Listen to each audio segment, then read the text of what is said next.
एक टाइम आता है कि एनर्जी ख़त्म हो जाती है। आप सुबह नाश्ता करते हो, फिर एक टाइम 12-1 बजे का टाइम आता है, आप एनर्जी ख़त्म होने लग जाती है अगर आप और कुछ ना खाओ तो इलेक्ट्रॉन्स भी एक चार्ज पार्टिकल है, ये रिवॉल्व करते करते इसकी एनर्जी भी ख़त्म हो जाती है और इसको तो न्यूक्लियस में फिर गिर जाना चाहिए। कॉन्टीन्यूस जिसमें विजिबल जो लाइट की वेवलेंथ है वो 400 नैनोमीटर 401 402 मतलब एक सीक्वेंस में आ रही है। ये हीलियम की न्यूक्लियर नहीं है, ये इनका और हीलियम का स्ट्रक्चर मिलता जुलता है। अस्सलाम वालेकुम। आज का हमारा जो लेक्चर है वो है रदरफोर्ड एटॉमिक मॉडल। इससे पहले हमने डाल्टन एटॉमिक मॉडल पढ़ा है और उसमें इसने पहले ये कहा था कि एटम जो है, जितने भी एलिमेंट्स हैं वो एटम के मिल के बने हैं। इसके अंदर एटम्स होते हैं। एटम्स ऐसा पार्टिकल है जो कि डिवाइड नहीं हो सकता, इनडिविजिबल है। तो इसके ऊपर काफ़ी रिसर्च हुई और रिसर्च के बाद ये प्रूव हुआ कि नहीं, ये डिविजिबल है, इसके पार्टिकल्स हैं। तो फर्दर इसके ऊपर रिसर्च जब हुई तो ये इस इलेक्ट्रॉन्स, प्रोटॉन्स, न्यूट्रॉन, इस पार्टिकल के बारे में पता चला। इलेक्ट्रॉन्स के ऊपर नेगेटिव चार्ज, प्रोटॉन के ऊपर पॉजिटिव चार्ज, न्यूट्रॉन के ऊपर कोई चार्ज नहीं। फिर ये भी पता चला कि जो इलेक्ट्रॉन है उसका साइज़ बहुत कम होता है, उसका वज़न कम होता है, लेकिन जो प्रोटॉन और न्यूट्रॉन हैं इनके बड़े हैवी होते हैं, 1836 टाइम्स हैवियर होते हैं इनका मास। फिर ये तो पता चल गया कि इलेक्ट्रॉन, प्रोटॉन, न्यूट्रॉन सब एटॉमिक पार्टिकल्स हैं एटम के, लेकिन ये कहाँ पे होते हैं ये नहीं इन्हें पता चला। और इसके ऊपर सबसे पहले रदरफोर्ड ने एटॉमिक मॉडल पेश किया और उसने एक एक्सपेरिमेंट करके प्रूव किया कि ये कहाँ पे मौजूद होते हैं, इनकी प्रेजेंस के लिए। उसने एक गोल्ड फॉइल ली। गोल्ड फॉइल और भी बहुत सारे एटम्स के ऊपर इसने किया था किए थे, लेकिन गोल्ड के ऊपर ज़रा ज़्यादा क्लियरेंस थी, इस वजह से तो इसने ये गोल्ड फॉइल, इसलिए ये हमारे कोर्स में भी ये शामिल होता है गोल्ड वाला। तो गोल्ड फॉइल इसने ली थी, थिन गोल्ड फॉइल थी, पतली सी एक गोल्ड फॉइल थी और उसकी जो थिकनेस थी वो 0.00004 सेंटीमीटर थी। और इस गोल्ड फॉइल के ऊपर इसने अल्फ़ा पार्टिकल को बम्बार्ड कराया था। अल्फ़ा पार्टिकल क्या होते हैं? ये असल में हीलियम के न्यूक्लाई होते हैं। अब हीलियम का एटॉमिक नंबर देखें तो हीलियम का एटॉमिक नंबर है, यहाँ पे हीलियम के जो शेल में हैं 2 इलेक्ट्रॉन्स हैं। अगर 2 इलेक्ट्रॉन्स को निकाल लिया जाए तो वो प्लस चार्ज बनता है, +2 चार्ज। तो +2 चार्ज जो है, अब ज़ाहिर इलेक्ट्रॉन जब निकल जाते हैं तो पीछे न्यूट्रॉन और प्रोटॉन का तो मास बहुत ज़्यादा है, तो उनका मास ज़्यादा होता है और चार्ज जो है वो अल्फ़ा पार्टिकल का होता है +2। यानी हीलियम से जब हम इलेक्ट्रॉन्स निकाल लें तो पीछे जो न्यूक्लियस के अंदर पार्टिकल्स, प्रोटॉन, न्यूट्रॉन हैं, उनको हम कहेंगे अल्फ़ा पार्टिकल। और जितने भी पीरियोडिक टेबल के अंदर एलिमेंट्स हैं जिनका एटॉमिक नंबर 80 से अबव है, उनके न्यूक्लियस अनस्टेबल होते हैं। इस अनस्टेबल की वजह से इनके न्यूक्लियस जो है वो हीट निकालते रहते हैं, ये अल्फ़ा, बीटा, गैमा, ये रेज निकालते रहते हैं। यहाँ पे क्वेश्चन है, क्या हीलियम के पार्टिकल, क्या अल्फ़ा पार्टिकल क्या हीलियम के ही पार्टिकल हैं? नो, ऐसा नहीं है। जो अल्फ़ा पार्टिकल्स और हीलियम पार्टिकल्स हैं इनका जो स्ट्रक्चर है वो बिल्कुल सेम होता है। इस वजह से तो ये जो असल में पार्टिकल्स है ये पोलोनियम के पार्टिकल्स है, उनकी डिसइंटीग्रेशन से ये अल्फ़ा पार्टिकल्स हमें मिले थे। पीरियोडिक टेबल में जिन एलिमेंट्स के एटॉमिक नंबर 80 से अबव होते हैं, 82, 84, तो उनके जो न्यूक्लियाई हैं वो अनस्टेबल होते हैं। अनस्टेबल है तो वो अल्फ़ा, बीटा, गामा रेज निकालते रहते हैं। न्यूक्लिया अनस्टेबल है, इस वजह से हीट निकलती रहती है। तो ये जो अल्फ़ा पार्टिकल्स हैं ये हीलियम के न्यूक्लिया नहीं है, ये इनका और हीलियम का स्ट्रक्चर मिलता जुलता है इस वजह से, लेकिन ये निकलते हैं पोलोनियम की डिसइंटीग्रेशन से। और अगर हम पोलोनियम को जिसका एटॉमिक नंबर 84 है, इसके डिसइंटीग्रेशन से अल्फ़ा पार्टिकल निकलते हैं। तो उसने क्या कहते हैं, उसने एक्सपेरिमेंट किया था और उसने ये जो पोलोनियम है ये लेड के अंदर रखा हुआ है और उसने ये बम्बार्ड करवाया था गोल्ड फॉइल के ऊपर। क्योंकि ये पार्टिकल हमें नज़र नहीं आते तो इस वजह से इसके ऊपर फोटोग्राफिक फ़िल्म रखी थी। तो जब इसके ऊपर बम्बार्ड करवाए गए ये पोलोनियम के डिसइंटीग्रेशन से, जो अल्फ़ा पार्टिकल बम्बार्ड करवाए गए, तो कुछ तो रेज़ इधर सीधी निकल गई इस तरह और कुछ 1-2 पीछे डिफ्लेक्ट हो गई। इसके ऑब्जर्वेशंस क्या थी कि कुछ तो particle, most of alpha particle pass हो गए स्ट्रेट लाइन, उस फॉइल से स्ट्रेट लाइन में पास हो गए। कुछ जो थे फ्यू वो वापस आ गए थे, पीछे डिफ्लेक्ट हो गए थे।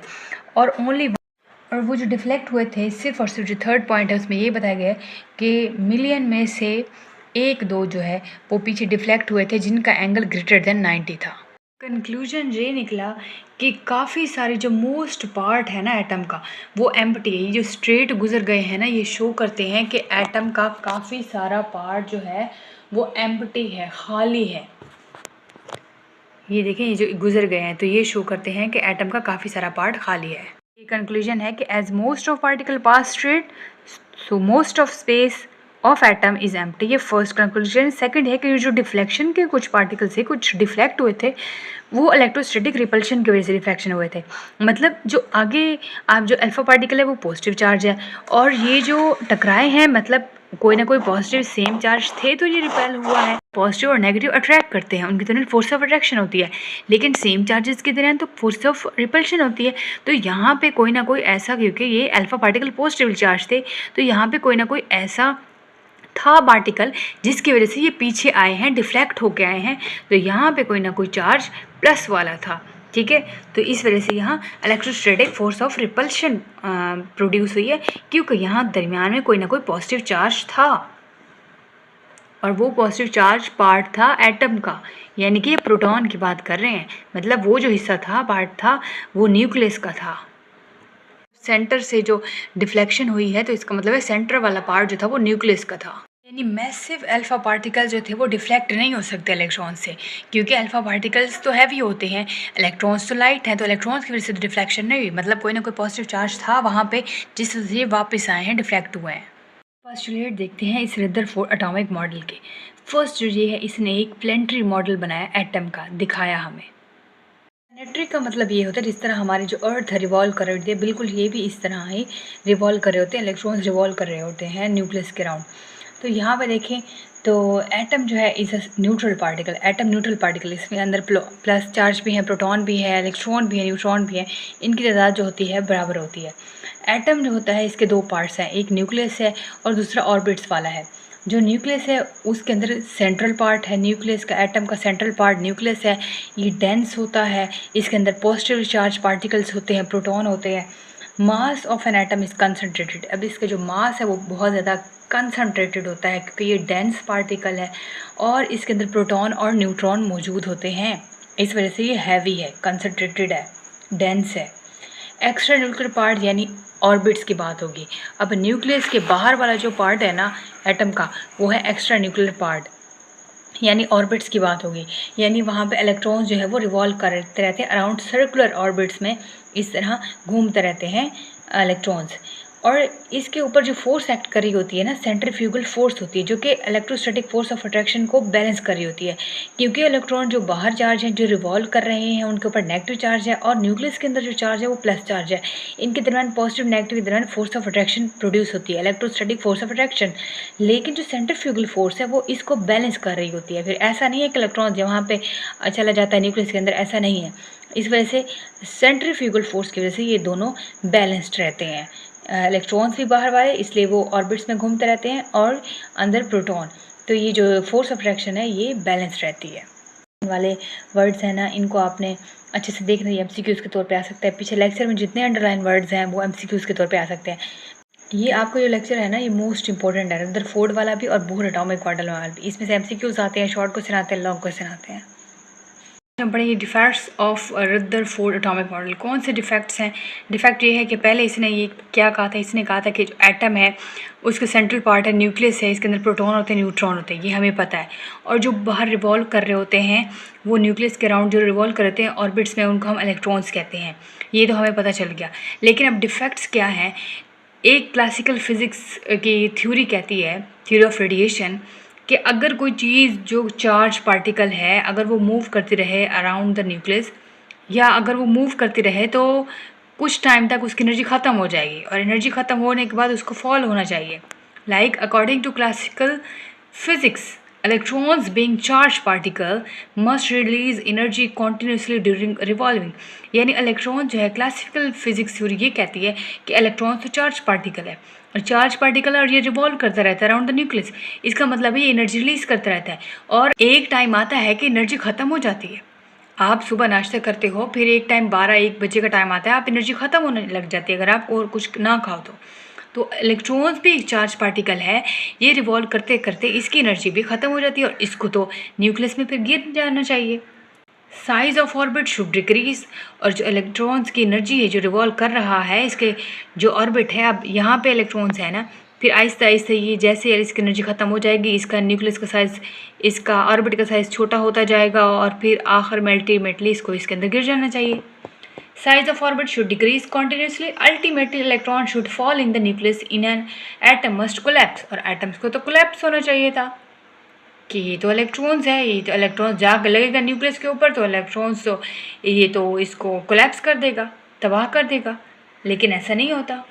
नेक्स्ट है कि if atom release continuous energy, अगर एटम जो है चार्ज पार्टिकल रिवॉल्व कर रहा है, अगर ये कॉन्टीन्यूस एनर्जी इसकी रिलीज हो रही है तो एटॉमिक स्पेक्ट्रम जो है वो कॉन्टीन्यूस होना चाहिए स्पेक्ट्रम। हालांकि जो हमें मिलता है जो असल में है वो लाइन स्पेक्ट्रम है, ये जो कॉन्टीन्यूसली मूव कर रहा है उसको तो कॉन्टीन्यूस होना चाहिए, हालांकि ये तो लाइन स्पेक्ट्रम है, तो ये भी एक डिफेक्ट है, ये भी एक डिफेक्ट है। एनर्जी दो तरह की होती है, एक होती है कॉन्टीन्यूस और एक होते नॉन कॉन्टीन्यूस। कॉन्टीन्यूस जिसमें विजिबल जो लाइट की वेवलेंथ है वो 400 नैनोमीटर 401 402 मतलब एक सीक्वेंस में आ रही है, 1 2 3 4 5 जा रही है आगे तक, तो ये विजिबल वेवलेंथ की है और इसको हम कॉन्टीन्यूस एनर्जी कहते हैं। जो नॉन कॉन्टीन्यूस एनर्जी है, फॉर एग्जांपल यहाँ पे 400 नैनोमीटर है, फिर 407 है, कुछ मिसिंग है इसमें, फिर 411 है, फिर 500 है, 510 है, मिसिंग है, ठीक है, तो इसको हम कहते हैं नॉन कॉन्टीन्यूस एनर्जी। तो अब लाइन स्पेक्ट्रम में और कॉन्टीन्यूस स्पेक्ट्रम में क्या फ़र्क है?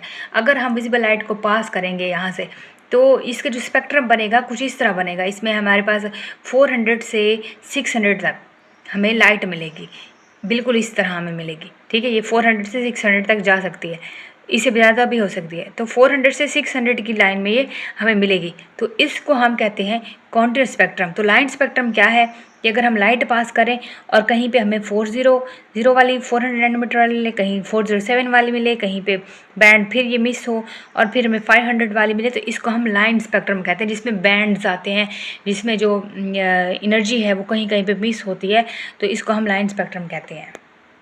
तो उम्मीद है आपको समझ आ गई होगी, ये जो है ये मोस्ट इम्पोर्टेंट है, आप इसको याद रखिएगा और मिलते हैं नेक्स्ट लेक्चर में, अपना ख्याल रखिएगा। थैंक यू सो मच, अल्लाह हाफिज़।